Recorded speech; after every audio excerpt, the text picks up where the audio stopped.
Hello, what does block us to help another person?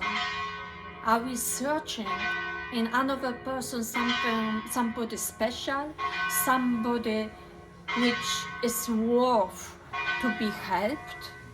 Maybe we are preserving in our memory past events when we are helped another person, or maybe we are memorizing things which we have read, or somebody who was helped then used this money, used this goodness of another person, and this all went bad. Maybe we will wait whole our life to help anybody because nobody will be worth our time, our help.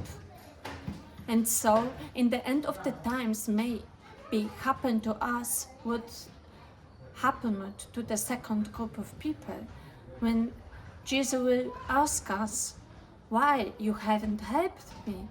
And we would answer, because I haven't viewed nobody worth being helped. And maybe it's better, as it was commented yesterday, that we don't memorize in our heads the events of the past, the old bad things, but we are open each day for new one, and with fresh eyes review the person who has to be helped.